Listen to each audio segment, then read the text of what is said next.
Bienvenue sur notre chaîne Le Chemin la Destination où nous vous aidons et nous vous encourageons à avoir une relation encore plus intime avec Dieu en Jésus-Christ.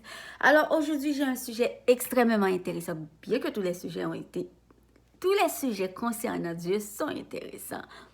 Ce sujet-là, c'est comme une interrogation que j'ai eue depuis que je suis petite et que je demandais à Dieu, ou bien c'était comme une affirmation négative que j'avais de Dieu. Et Dieu m'a répondu il y a quelques années. Donc, pour faire plus court, pour dire le sujet, la question est-ce que Dieu peut restaurer quelque chose que l'on a perdu? Disons quelque chose qu'il nous avait donné. OK. Donc, je pourrais diviser ce sujet en 3 histoires. Disons en 2 histoires de la Bible, mais une autre petite histoire que je ne vais pas rentrer dans les détails parce que ça n'a pas trop rapport avec le sujet. C'est l'histoire de Job et l'histoire de la femme Tsunami. Je ne sais vraiment pas comment, il y a des noms de la Bible, on ne sait vraiment pas comment les dire. Mais bon. Donc, comme je disais, la plupart du temps, Dieu nous donne quelque chose et on finit par le perdre. Et lorsqu'on n'est pas trop proche de Dieu, on se dit, est-ce que Dieu va vouloir restaurer ce que l'on a perdu? Est-ce qu'il va vouloir nous la redonner? Et là, si on n'est pas proche de Dieu, si on ne connaît pas Dieu, on n'a pas une intimité avec Dieu, on va se dire, bon, c'est fini, il ne va plus me la donner. Surtout si c'est à cause de nous, par notre faute, que nous avons perdu cette chose-là. Mais bon, Dieu n'est pas un homme qui a de la rancœur, qui a de l'orgueil, la fierté. Et il restaure, bien sûr, il restaure. Et il y a même un verset dans la Bible, je ne connais pas vraiment, j'oublie souvent comme le chapitre qui parle de ce verset, disons le livre qui parle de ce verset, mais c'était peut-être Joël, je ne me rappelle pas, où Dieu dit qu'il va restaurer les années que les sauterelles, les coquerelles ont dévoré et tout et tout. Donc, je pense que ce verset répond déjà à la question, oui, Dieu restaure. Mais là, on va plus élaborer le sujet, la question, l'interrogation, parce que il faut qu'on élabore. Il faut vraiment qu'on élabore. Donc, tout d'abord, je tiens à préciser, à clarifier, à le dire encore et encore, ou peut-être je ne l'ai jamais dit, mais je tiens à vraiment le préciser, Dieu ne reprend jamais ce qu'il donne.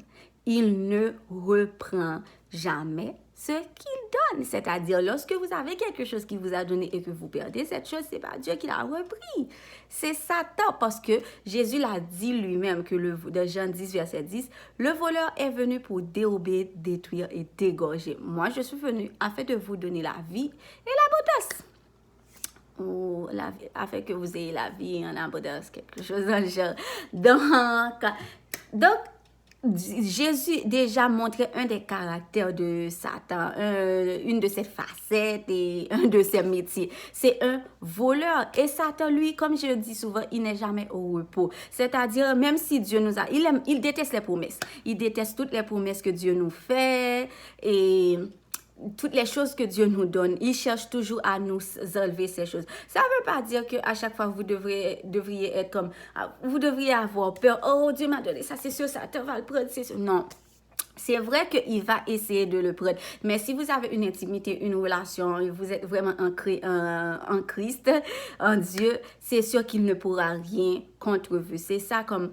la clé surtout, il faut avoir une intimité avec Dieu. Ça ne veut pas dire comme votre relation doit être tellement parfaite que vous le connaissez depuis des années. Non, déjà au moment où vous donnez votre vie à Dieu, déjà c'est déjà la plus grande chose. C'est déjà le début du chemin. Et une relation avec Dieu, ça se finit jamais. C'est quelque chose, on apprend toujours de lui, on apprend toujours de sa personne, on se rapproche tout. On n'est jamais comme... On n'a jamais fini, on finit jamais d'être proche de Dieu, on finit jamais d'être surpris par Dieu. Donc, pour continuer, là, je voulais comme parler un petit peu avant de rentrer dans les détails, parler un petit peu de l'histoire de Job et l'histoire de la femme Tsunami. Donc, je ne vais pas trop rentrer dans le détail dans les détails, je vais dire, parce que vous connaissez sûrement l'histoire de Job. Tout le monde sait que Job était quelqu'un de riche et qu'il a perdu ses enfants et ses biens. Et ce que vous ne savez pas, c'est que, comme je l'ai dit, c'était pas Dieu qui a voulu que Job perde ce qu'il avait. C'est pas Dieu qui les a repris. Dieu lui avait donné. Et à un moment donné, Job a dit Dieu a donné, Dieu a ôté. Mais il a dû se repentir de cette phrase. Il a dû se repentir de cette phrase parce que quand il a dit ensuite, je te connaissais des oreilles, mais je ne te connaissais pas vraiment. C'est-à-dire, quand il avait dit que Dieu a donné, Dieu a ôté, il pensait que c'était Dieu qui lui avait enlevé parce que c'était lui qui avait donné. Donc, il avait tout son droit de prendre tout et tout. Donc, c'est Dieu qui a ôté. Mais Dieu, lui, ensuite, est venu à lui et s'est présenté comme étant le Dieu qu'il est, un père, un ami, un époux, je veux dire ça aussi. Donc, Dieu lui a montré que c'était pas lui qui avait ôté. Donc, l'histoire de Job commence surtout lorsque Dieu fait, je vais dire, une réunion, plutôt, je vais dire au ciel, de ce royaume. Et puis, il y a tous les chefs, les archanges, les anges, mais il y a même Satan aussi qui apparaît. Et puis, Satan qui, comme... Il y a quelque chose que Fedjin avait dit, Satan, il veut toujours tenter sa chasse, il veut toujours tester, il veut toujours faire croire que on va perdre. C'est là qu'il vient auprès de Dieu, il dit, oh, tu sais, ton fidèle ami, ton meilleur ami, tout ça, et il te sert parce que tu lui as tout donné, parce que tu lui as donné beaucoup de choses, c'est pour ça qu'il est en train de... Parce que Job était quelqu'un qui servait beaucoup Dieu, qui demandait pardon souvent, même pour ses enfants, c'était quelqu'un intègre, il donnait. C'est comme, je vais dire, je vais pas arriver là, mais c'est comme il était presque parfait. Mais il n'était pas parfait, personne n'est parfait et je péchais quand même. Donc, Satan est venu auprès de Dieu pour lui dire, tu vois, tout ça, c'est parce que tu as tout donné à Job, c'est parce que tu l'as gâté comme quoi. Donc, c'est un peu comme le monde humain. Mettons qu'on a deux parents et puis il y a un qui nous donne beaucoup de choses, des matériels, des affaires, tout ce qu'on veut, il nous donne. Et là, c'est sûr que ce sera ce parent le préféré. Et du moment qu'il finit de nous donner, il veut plus nous donner. Bon, on n'a plus besoin de lui, on est fâché, on est comme, tu ne m'aimes pas vraiment. C'est comme, on se rend compte que c'était pas vraiment... ce qui nous intéressait plutôt de la relation, c'était ce qu'il nous donnait, mais pas vraiment son amour, pas vraiment sa présence, pas vraiment tout ça. Et c'est ça que c'est ça que Satan voulait dire à Dieu, que c'est ce que tu lui donnais qu'il aimait, pas toi. Il voulait pas avoir une intimité avec toi, vraiment. Il voulait juste t'avoir pour tout avoir, pour que tu lui donnes tout sans arrêt. Et là, Satan a dit, il a voulu tenter sa chance pour dire, ok, et si et s'il perd tout, tu vas voir comme il va plus te servir. Mais Dieu il savait déjà que Satan, ce qu'il disait, c'était un mensonge. Il savait que c'était la ruse parce que Dieu connaît Satan, bien sûr. Et Dieu connaît l'avenir. Il sait ce qui pouvait arriver, tout et tout. Donc Dieu lui a dit, ok, fais ce que tu as à faire, mais je te donne une limite. Sachez que lorsqu'on a des épreuves de la vie, lorsqu'on a certaines choses qui nous arrivent, Dieu donne toujours à Satan des limites. Il ne donne jamais à Satan comme tout le droit de tout faire dans notre vie. Il y a certaines épreuves que Satan avait préparées, avait écrit pour nous comme dans son petit cahier, je ne sais pas, mais Dieu les a empêchés d'arriver. Et il y a certaines épreuves qui nous arrivent, mais que Satan voulait pimenté, je pourrais dire, mais Dieu a enlevé ce bout de piment. Dieu a enlevé ce petit morceau de piment parce que Dieu ne veut pas que l'on soit tenté au-delà de nos forces. Et quand il nous tente, quand on subit une épreuve, c'est pas pour tomber, c'est pas pour qu'on reste là, c'est pas pour qu'on ait l'échec, c'est pas pour qu'on perde la bataille, la victoire, mais c'est pour grandir en maturité, en connaissance, c'est pour avoir pour se rapprocher plus de Dieu, pour connaître Dieu et pour avoir la victoire, tout et tout. Parce que aucune des épreuves envoyées par Dieu ou dirigées par Dieu n'est pour notre malheur. Donc, lorsque Dieu a dit à Satan qu'il pouvait faire ce qu'il voulait, mais il lui a donné une limite comme il a dit, tu peux prendre, mais tu ne dois pas toucher à sa vie. Et je pense que Satan a dû laisser deux choses seulement à Job, c'est seulement sa vie et sa femme. Et malheureusement, Satan, et en même temps, c'est vraiment Satan, ça, c'est vraiment lui. Il utilise souvent les gens qui sont proches de nous, les chrétiens comme nous, les gens qui sont même à l'église, tout ça, les gens qui ont même plus de maturité spirituelle que nous, pour nous tenter. Et c'est vrai que Satan a utilisé la femme de Job pour dire, sa femme lui disait, hey, quitte Dieu, ne sert plus Dieu. Et c'était ça le but, c'était ce que Satan voulait, que Job quitte Dieu en lui enlevant ses enfants, ses richesses, ses propriétés. Même Satan a utilisé trois bons amis de Job pour essayer de l'éloigner de Dieu, pour laisser... Parce que à un moment donné, il a utilisé sa femme, la femme de Job, pour l'éloigner de Dieu. Et il a utilisé ses amis pour se sentir coupable, pour se sentir comme... Il essaie comme si de mettre tout.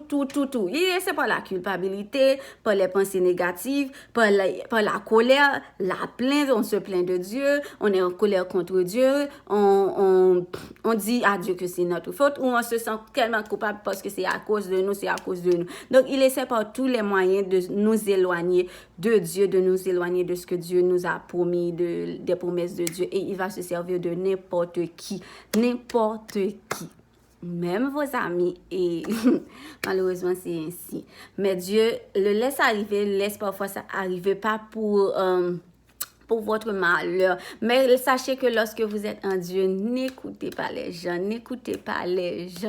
Si les gens disent quelque chose qui est contraire à la promesse de Dieu, ne les écoutez pas. Mais si c'est des gens qui vous encouragent, qui vous fortifient, qui vous disent des choses qui vont de la même voie que la promesse de Dieu, là, ok, vous pouvez les écouter parce que c'est Dieu qui les utilise et non. Ça ne veut pas dire que lorsque Satan utilise vos amis ou votre entourage, ça ne veut pas dire que vous devez les chasser de votre vie automatiquement. Non, parce que c'est Satan. Ils sont victimes de Satan.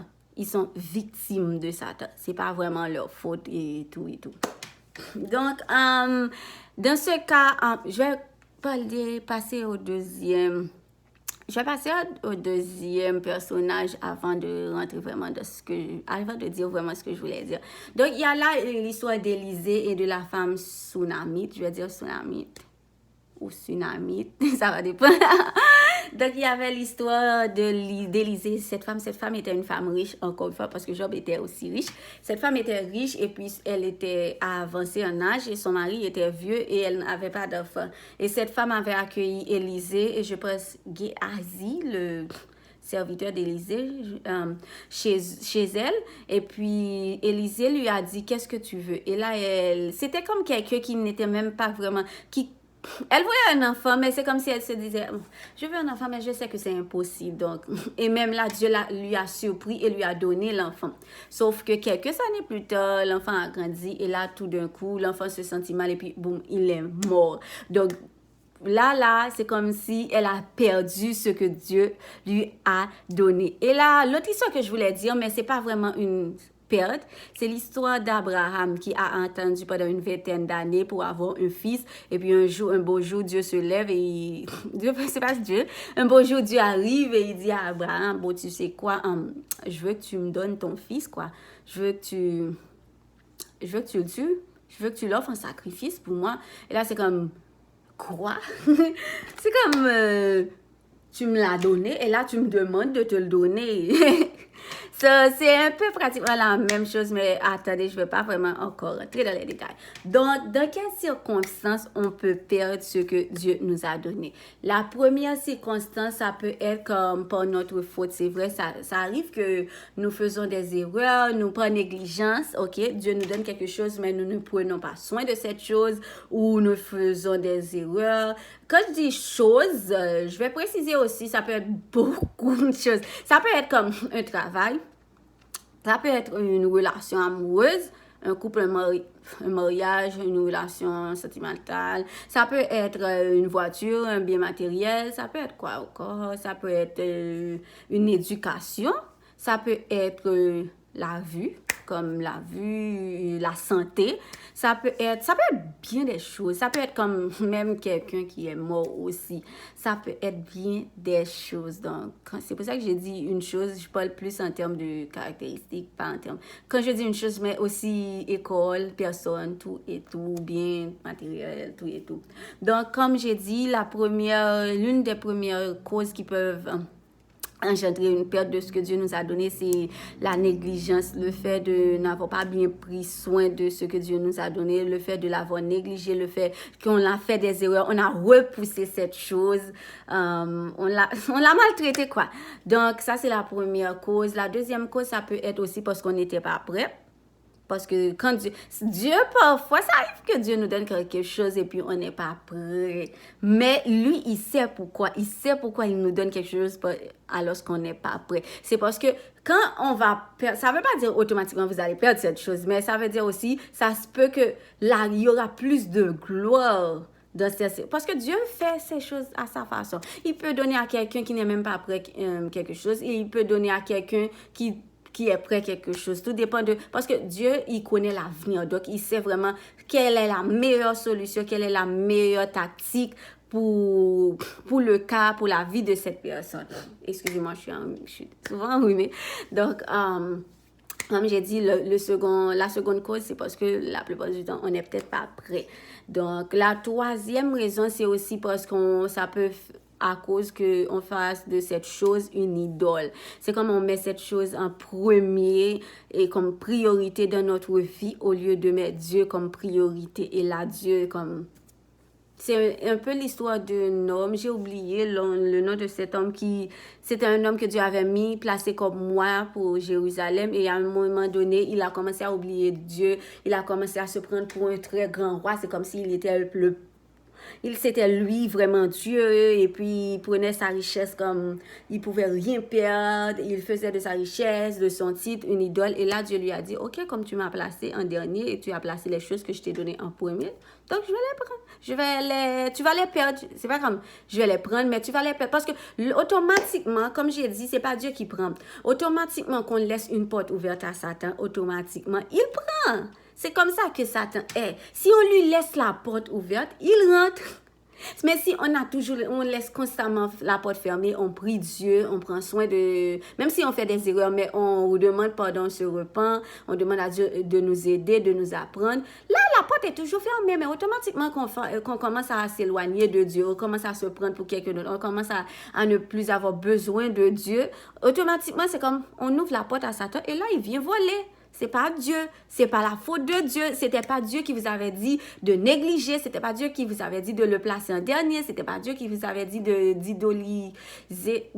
mettre en idole d'autres choses, c'était pas Dieu, c'était vous, votre décision et votre décision a amené la perte de ce que vous avez. Mais ça peut arriver aussi, c'est pas notre faute, comme j'ai dit, quand on n'est pas prêt, c'est pas notre faute parfois qu'on n'est pas prêt et ça peut arriver, c'est aussi un test que Dieu nous fait, comme le cas d'Abraham. C'est pour ça que je parlais du cas d'Abraham.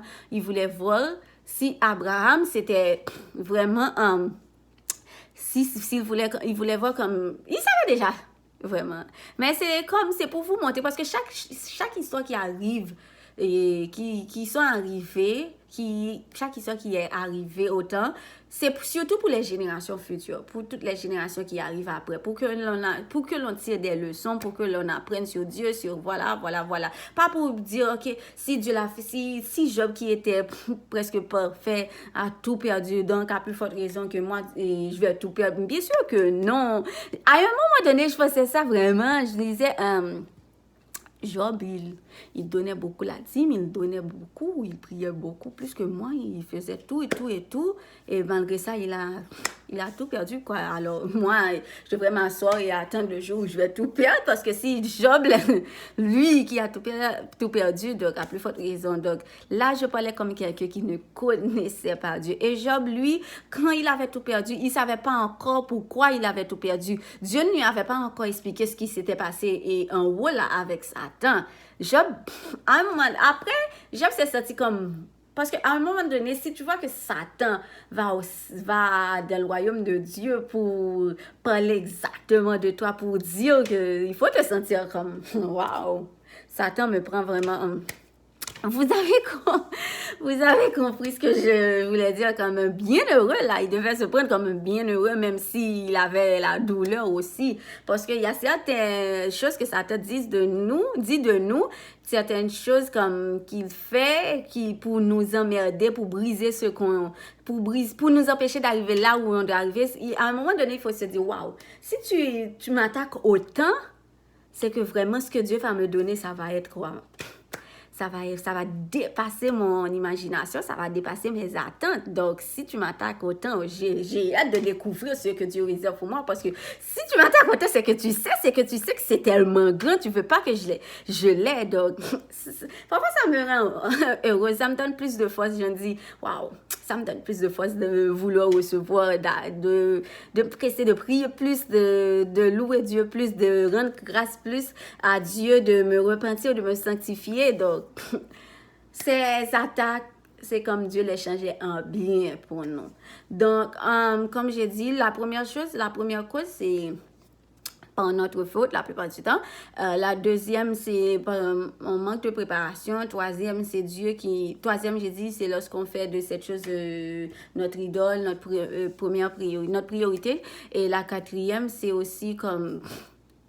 Qu'est-ce qu'on a dit pour la quatrième? Oui, parfois c'est un test, comme dans le cas de Job, dans le cas d'Abraham. Mais Abraham n'avait pas perdu son fils parce qu'il était prêt à se sacrifier. Là, comme si... La différence, c'est que Abraham au moins a su ce qu'il devait faire. Job ne savait pas. Donc, il y a un moment où Dieu peut vous demander de sacrifier quelque chose qu'il vous a donné, mais ça ne veut pas dire que vous allez... Même si vous la perdez, Dieu va restaurer cette chose. Parce que c'est aussi dans le cas lorsqu'on n'est pas prêt. Lorsqu'on n'est pas prêt, ça arrive que si Satan nous vole ou bien Dieu nous dit, OK, je veux que tu me donnes ça et puis là, je vais te préparer et tout arranger en ta faveur. Et là, on se dit, non, je ne vais pas te donner, tu me l'as donné, je ne veux pas. Et puis là, bon, quand Satan arrive, parce que si tu n'écoutes pas Dieu, Satan va venir quand même. Il va dire, je suis bien content qu'il ait désobéi. Donc, je vais prendre ce que Dieu lui a donné. Et là, on aura plus de travail, il y aura plus de travail que Dieu doit faire en nous et plus de temps, encore plus parce que plus on est désobéissant, on ne respecte pas Dieu, on ne respecte pas sa volonté, on ne fait pas ce qu'il veut. Plus comme on ajoute du temps aussi à la restauration, à l'accomplissement de la promesse de Dieu. Donc... Qu'est-ce que je devais dire aussi? Donc, ça, c'était les causes. Il y a d'autres causes, mais là, j'ai parlé des 4 plus grandes causes que l'on peut voir lorsqu'on a perdu quelque chose que Dieu nous a donné. Donc, est-ce que Dieu, lui, est en colère lorsqu'on a perdu, surtout pour notre faute? Dieu n'est jamais en colère contre nous. Disons, je ne vais pas dire jamais, mais Dieu, lui, son amour est tellement grand qu'il préfère avoir comme... tellement de compassion pour nous. Et là, on se dit, Seigneur, c'est de ma faute. C'est parce que j'ai fait ça. C'est parce que je n'aurais pas dû. Seigneur, s'il te plaît, pardonne-moi. Restaure ce que tu m'avais donné. Restaure-moi, s'il te plaît. Et là, Dieu va dire, bien sûr, ma fille, je te pardonne. Ne t'inquiète pas. Satan va dire, Dieu ne t'a pas pardonné. Dieu va te dire, je t'ai pardonné. N'écoute pas Satan. Je vais te restaurer tout ce que tu avais perdu. Et l'une des choses que j'aime beaucoup avec Dieu, c'est que quand il restaure, il donne plus que ce qu'on a perdu. C'est l'une des choses que j'aime beaucoup avec Dieu. Job a perdu, Satan lui a volé et Job a eu le double. Et lorsque Abraham a choisi de sacrifier son fils, Dieu lui a béni encore plus, il lui a promis d'autres choses. À chaque fois que l'on perd, même si c'est pas notre faute, même si c'est pas par notre faute, Dieu, non seulement il restaure ce qu'on a perdu, mais il nous donne encore plus au-delà de nos attentes. Mais il faut aussi demander pardon à Dieu. Il faut demander pardon à Dieu, demander à Dieu de vous pardonner. Et lorsqu'on a perdu quelque chose, Dieu va toujours nous apprendre quelque chose. Ça peut être, si c'est pas notre faute, il va nous apprendre, il va corriger en nous nos erreurs, il va nous faire voir là où on avait fait des erreurs, il va nous préparer, il va nous apprendre sur Satan aussi, parce qu'il va nous apprendre qui est Satan, comment il fait, comment il attaque, quel genre de voleur il est, comment il détruit. Parce que si vous ne connaissez pas Satan, vous ne pouvez pas aussi le vaincre. Vous pouvez parce que vos pensées négatives, vous pouvez penser que c'est de vous que ça vient. Pourtant, pourtant ça vient de Satan. Et c'est pour ça que Dieu, il faut connaître Satan, il faut connaître sa tactique. C'est pour ça que j'ai fait 2 vidéos où j'ai parlé des caractères et des ruses du diable. Parce que depuis ma conversion, Dieu m'a appris qu'il y a le diable. Parce qu'à chaque épreuve, parfois il vous utilise.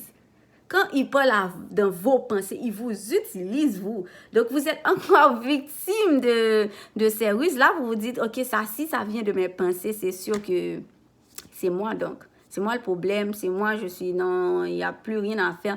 Donc, Satan vous utilise. Donc, là, j'ai parlé des causes. Et oui, lorsqu'on n'est pas prêt aussi, Dieu aussi, il va nous préparer. Il va nous préparer et ça se peut qu'il prépare aussi la chose. Mettons comme si vous avez perdu votre mari ou bien votre femme. Et puis, lorsque vous êtes séparés tout et tout, et que Dieu, vous remettez votre situation, les mains de Dieu, Dieu non seulement va vous restaurer, il va vous restaurer, vous arranger, vous préparer, il va vous apprendre beaucoup de choses, il va vous apprendre des choses c'est que Dieu, lui, les hommes ont toujours tendance, OK, donne-moi ça, Seigneur, et c'est là que je vais faire, donne-moi ça. Non, Dieu vous apprend avant même de vous donner. Dieu vous fait agir d'une façon quand vous n'avez pas, pour savoir comment agir lorsque vous aurez. Dieu ne vous donne, c'est pas comme si Dieu, il attend de vous donner, puis c'est à ce moment qu'il va vous apprendre. Non, il vous apprend bien avant. Donc, et lorsque Dieu vous restaure, vous prépare, il peut préparer aussi votre mari.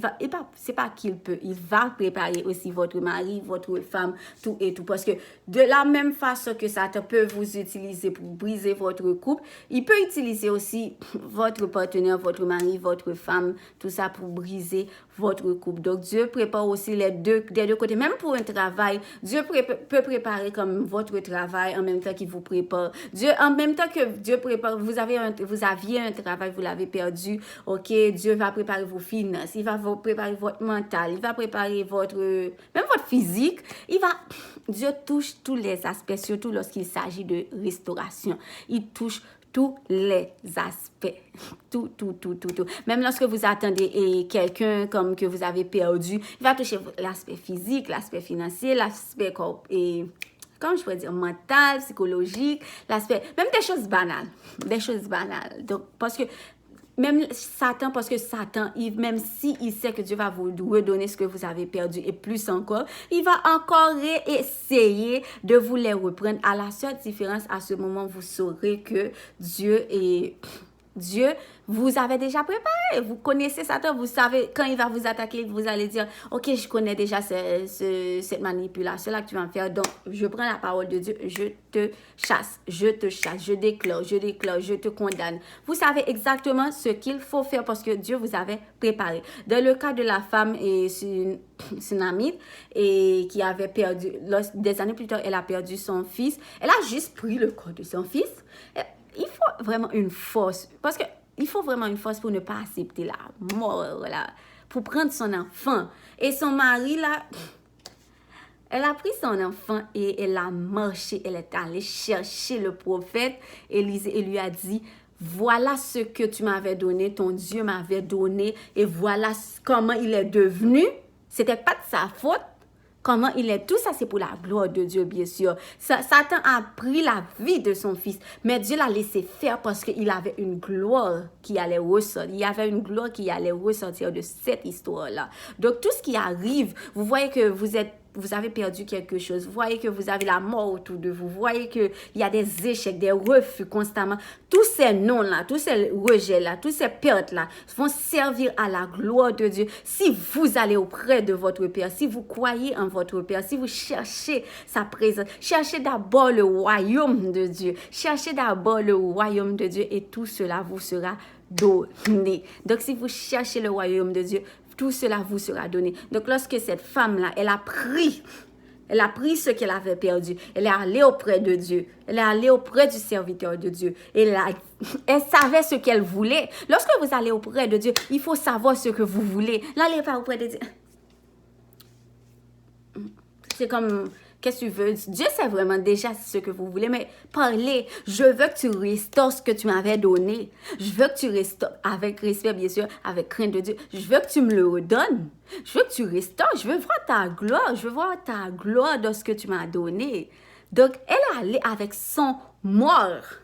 Son mort près de Dieu. Et Dieu a ressuscité son mort. Dieu l'a redonné vie. Tout ce qui était mort, que ce soit dans votre finance, que ce soit dans vos études, que ce soit dans des dossiers d'immigration, que ce soit dans votre couple, que ce soit dans même un mariage ou un couple brisé, complètement brisé, qui n'a plus d'espoir, que ce soit dans vos relations comme amicales ou parentales, que dans tout ce qui était mort, ils vont renaître, ils vont reprendre vie avec la gloire de Dieu. Parce que lorsque Dieu donne, il ne reprend pas et il va vous restaurer, il va vous redonner. Il y a un verset dans...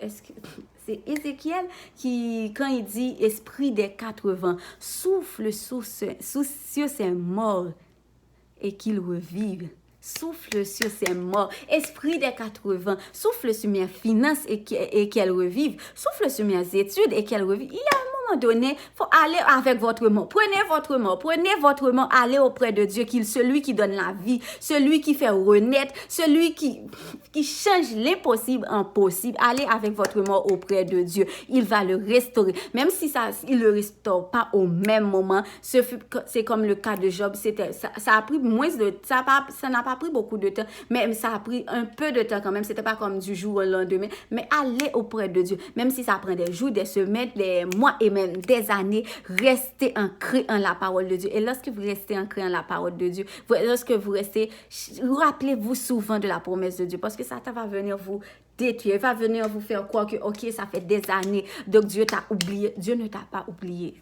Il n'oublie pas sa promesse. Il n'a pas de problème, il n'a pas de problème de mémoire, Dieu. Non, il n'oublie pas sa promesse. Même si toi tu l'oublies, lui, il n'oublie pas. Même si toi tu pêches, lui, il n'oublie pas. Même si tu l'as rejeté, lui, il n'oublie pas ta promesse. Il est là, il se rappelle de ta promesse et il va l'exaucer. Il va l'exécuter.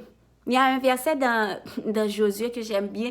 Je ne sais pas si c'était le dernier chapitre, verset 42, je ne me rappelle pas, où il disait que toutes les bonnes paroles que Dieu avait faites à son peuple ne sont pas restées sans effet. Dieu les a toutes accomplies. Tout accompli, même si ça a pris 40 ans. Dieu les a toutes accomplies. Et là, vous vous dites, mais et si ça prend du temps? Le temps aussi, ça va dépendre aussi de votre obéissance, comme je le dis souvent.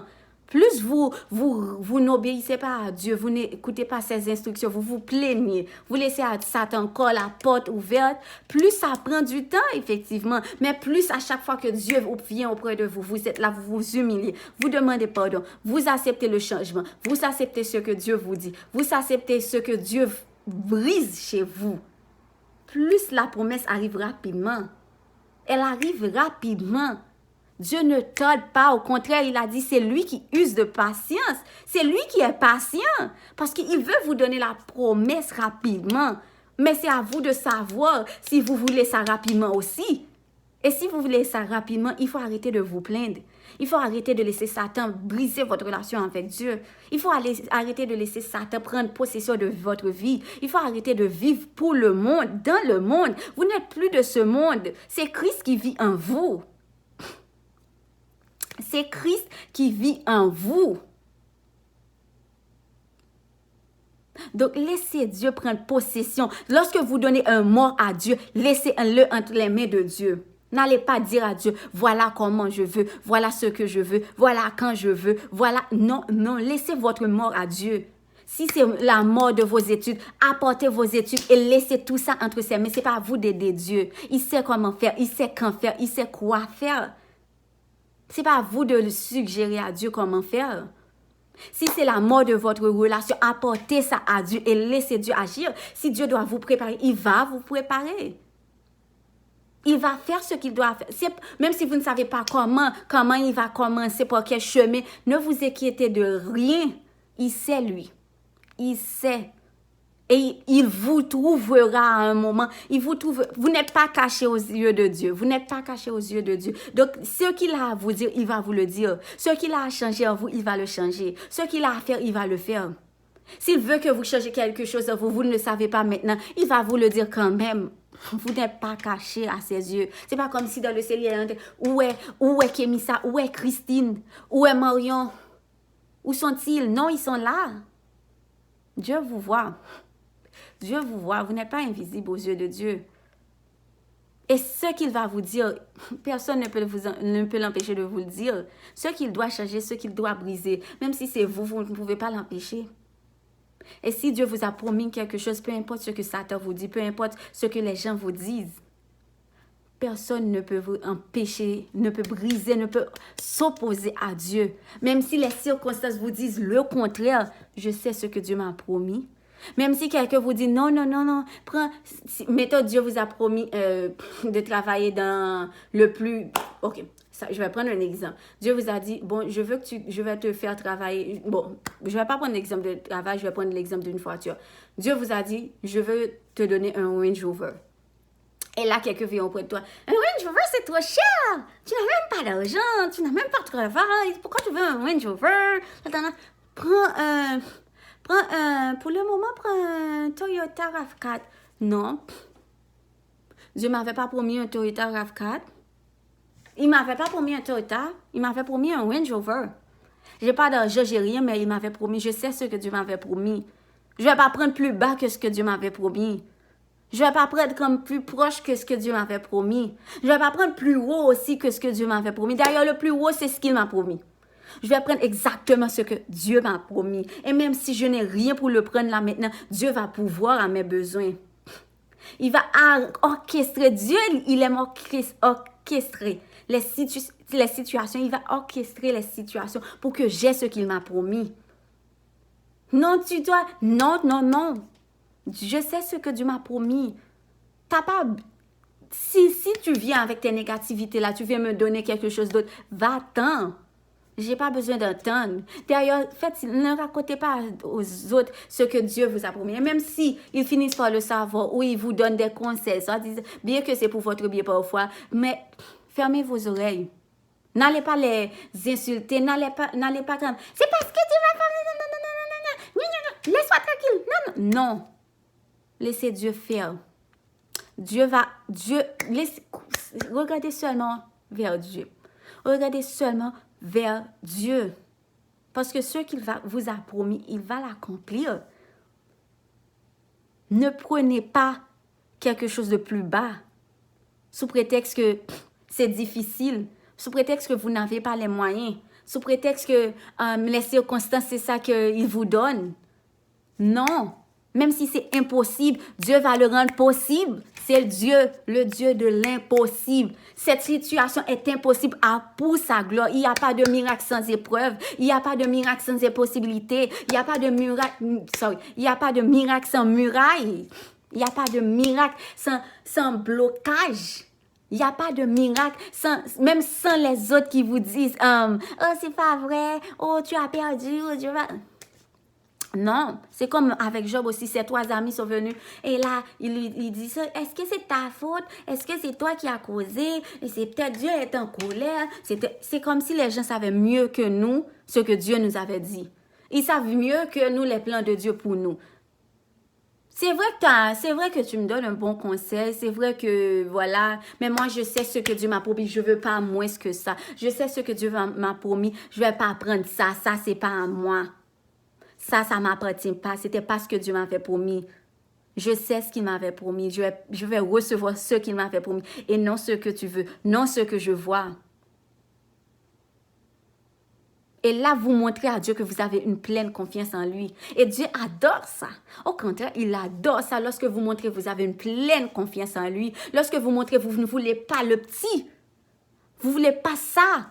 Vous voulez ce qu'il vous donne. Même si ça semble impossible, même si le temps passe, je veux ce que tu me donnes.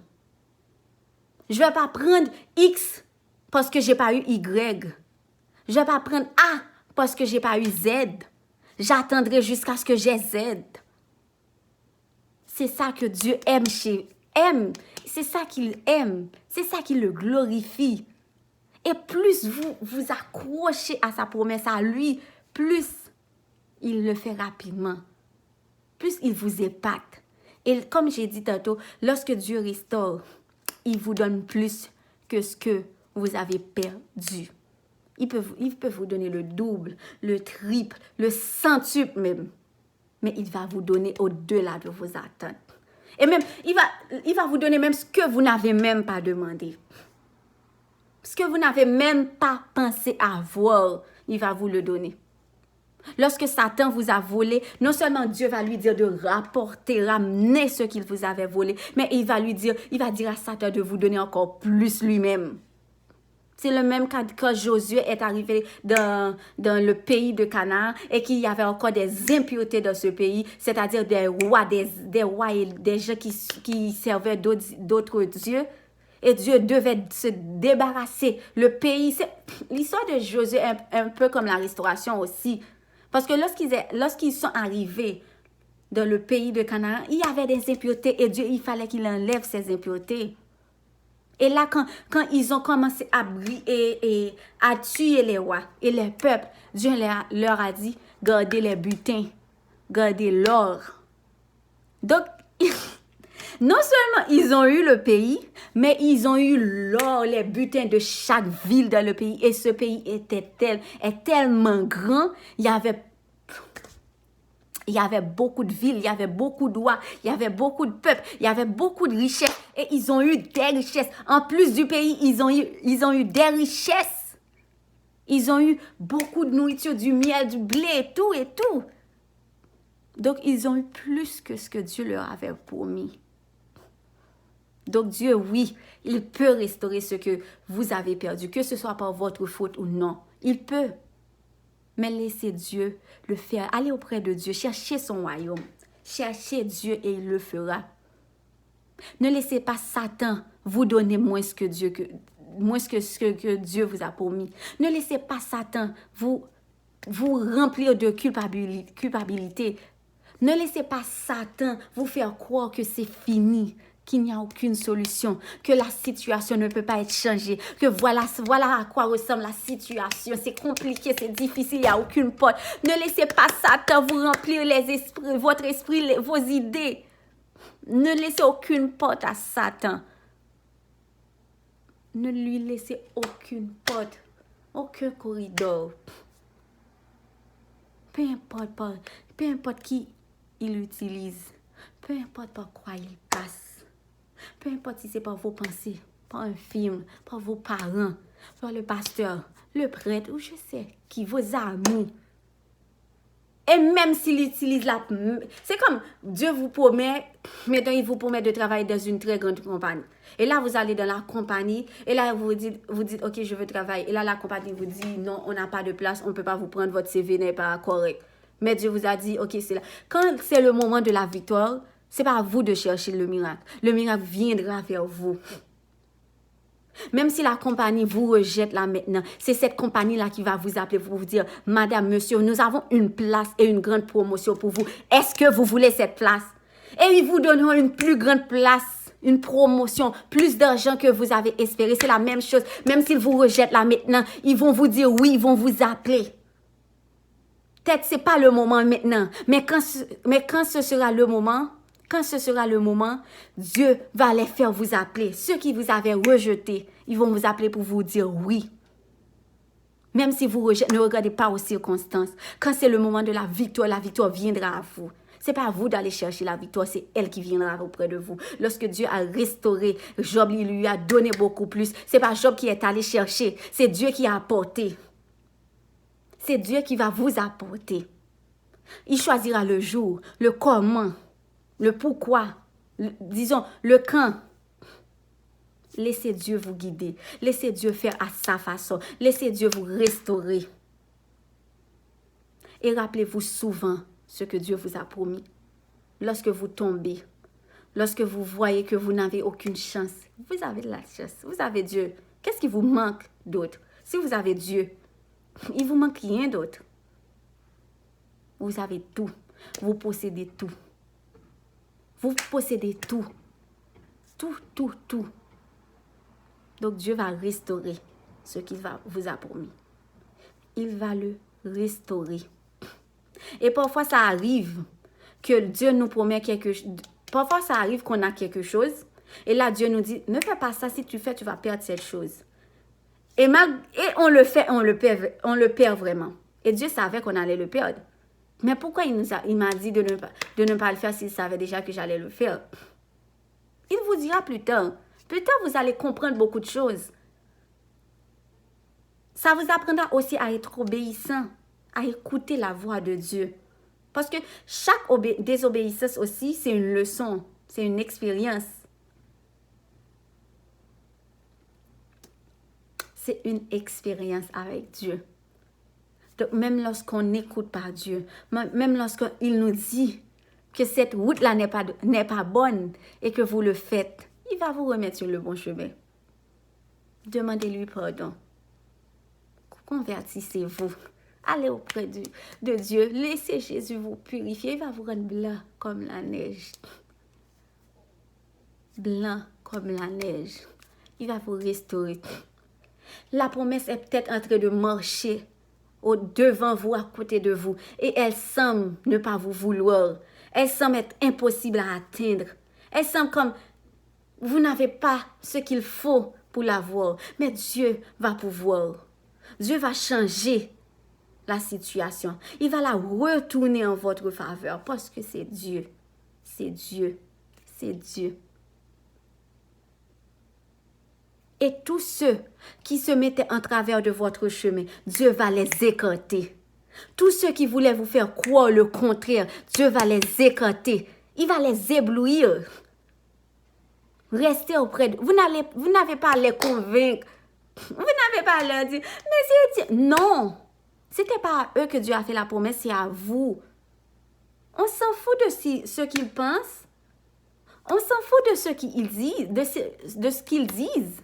On s'en fout. On n'a pas à les convaincre. On n'a pas à les dire, non, j'ai pas à te convaincre, j'ai pas besoin de ton approbation. J'ai déjà l'approbation de Dieu. J'ai déjà sa promesse, j'ai déjà son oui. Et s'il a déjà dit oui, qui peut dire non? Qui es-tu pour me dire non? Il a déjà tout dit. Et je crois en sa promesse, je crois en lui.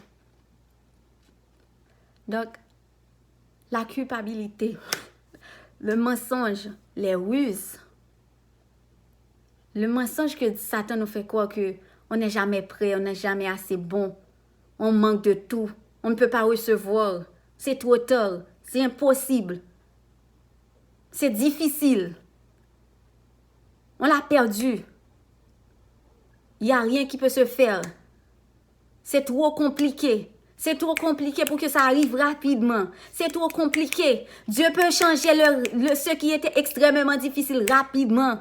En un clin d'œil. En un claquement de doigts.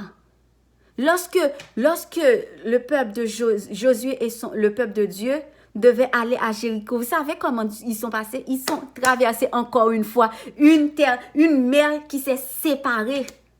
C'était pas seulement la mer Rouge que Dieu avait séparée. Il aurait pu les faire traverser par plusieurs chemins, mais non. Il a juste ouvert la mer et ils sont passés dans le Jourdain à sec.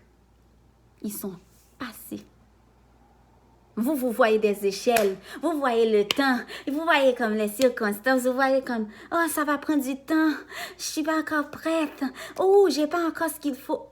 Dieu va juste déplacer la mer. Déplacer la mer. Vous pouvez ne pas être prêt aujourd'hui, mais en un claquement de doigts, demain vous l'êtes. Ce soir vous l'êtes. Ce soir vous recevez votre miracle. Demain vous recevez votre miracle. La gloire appartient à l'Éternel. Dieu est tout puissant. Il est bon, il est grand, il est formidable, il est merveilleux. Il va retourner cette situation en votre faveur. Et tous ceux qui n'ont pas cru, tous ceux qui vous ont essayé de vous rabaisser, de vous faire quoi, vous ont rejeté, ils verront la gloire de Dieu. Tout comme Pharaon avait vu il poursuivait le peuple, il voulait le tuer, malgré le peuple est parti, malgré les 10 fléaux, il s'est entêté, Satan sans tête, mais il continue à perdre, perdre. Et il a vu devant la mer Rouge ce que Dieu a fait. Il a vu la grandeur de Dieu. Et ils sont tous partis. Les ennemis que tu vois aujourd'hui, tu ne les verras plus jamais. Car Dieu t'a délivré aujourd'hui. Dieu t'a délivré aujourd'hui. Dieu te restaure aujourd'hui. Dieu restaure ce que tu as perdu aujourd'hui. Même ce que tu ne savais pas que tu avais perdu, Dieu restaure. Ça, c'est encore l'une des choses que j'aime avec Dieu. La plupart du temps, on ne savait même pas qu'on avait quelque chose. Et on l'a perdu, on ne savait même pas qu'on l'avait, voire savoir qu'on l'avait perdu. Et là, Dieu nous donne cette chose et encore plus. Satan t'avait volé et ton intelligence, tu ne savais même pas que tu avais une intelligence. Il avait volé tes dons, tu ne savais même pas que tu avais des dons. Il avait volé telle chose, ton enfant, malgré que tu es stérile, tu ne savais même pas que tu avais un enfant. Mais Dieu, lui, il savait et il restaure, il ordonne à Satan de restaurer. Même ce qui était devenu squelette, ce qui était comme les squelettes là, quand et Ézéchiel a dit, esprit des 80, souffle sur ces squelettes, souffle sur ces morts. Et ces squelettes là, ils ont la chair. La chair est entrée en eux. L'esprit est entré en eux. Donc c'est la même chose, cette situation morte là de ta vie, l'esprit de Dieu va rentrer sur cette situation, va la transformer, va te transformer, va changer les choses à ta faveur. Et les autres verront ce que Dieu t'a promis. Ils verront ce que Dieu... Et même eux, ils suivront Dieu. Alors, j'espère que vraiment ce message vous a béni aujourd'hui. J'espère vraiment et je le crois au nom de Jésus-Christ. Sachez que Dieu est avec vous. Il veut vous glorifier. Il veut voir sa gloire. Parce que c'est pas vraiment pour vous aussi. C'est vrai qu'il veut votre bonheur. Mais Dieu veut voir sa gloire. Dieu connaît sa gloire. Il veut montrer sa gloire, je veux dire. Il veut montrer aux autres sa gloire. Ce que Dieu va restaurer dans votre vie, ce ne sera pas quelque chose qui sera connu seulement de chez vous, mais de tous. De tous et de génération en génération. Ils parleront de vous. Ils parleront de ce que Dieu a fait pour vous. Vos enfants le connaîtront. Vos petits-enfants, les voisins, ils sauront ce que Dieu a fait pour vous. Ils sauront qui est Dieu. C'est ce Dieu-là. Ce Dieu qui restaure, ce Dieu qui donne plus. Au lieu de votre pauvre, vous aurez une portion double, triple. La gloire de la dernière maison sera plus grande que celle de la première. Même si vous avez perdu la chose, quand elle va retourner, elle sera meilleure que comme elle l'était avant. Même si vous n'aviez pas demandé à Dieu de changer cette chose, mais elle sera meilleure. Il y a beaucoup de versets sur la restauration. Ce que l'ennemi a concocté pour vous faire du mal, Dieu l'a changé en bien pour accomplir ce qui arrive aujourd'hui. Les frères de Joseph il a perdu sa famille, son père. Il a perdu les belles choses que son père, les terres que son père lui avait données, les richesses que son père lui avait données. Mais Dieu, il lui a donné encore plus. Il est devenu premier ministre. Après le pharaon, c'était lui. Il a eu une femme, il a eu des enfants, il a eu l'Égypte, il a eu des terres. Bon, non seulement Dieu lui a... Et il a retrouvé sa famille. Donc, Dieu l'a fait pour Job, pour Joseph, pour Abraham, pour cette femme-là. Et plus encore. Dieu le fait encore. Il le fait encore. Il le fait encore. Et il le fera pour vous. Il le fera, il va le faire. Et personne ne peut s'y opposer. La gloire appartient à l'Éternel. Alléluia. Merci d'avoir écouté ce message aujourd'hui. Soyez bénis. Que ce que Dieu a commencé dans votre vie, qu'il la termine. Que ceux qui avaient douté de la parole de Dieu, de la promesse de Dieu, vous la voyez s'accomplir désormais. N'ayez pas peur devant cette multitude. N'ayez pas peur devant ce que les autres disent. N'ayez pas peur, ne vous sentez plus coupable. Dieu vous a racheté. Dieu vous a pardonné. Il vous a lavé. Il vous a nettoyé. N'ayez plus peur. Car Dieu vous donne possession de votre héritage aujourd'hui. Prenez possession de votre héritage. Tout ce que vous avez perdu est désormais restauré, retrouvé et en plus encore. avec le sang et le nom de Jésus-Christ. Amen. Merci.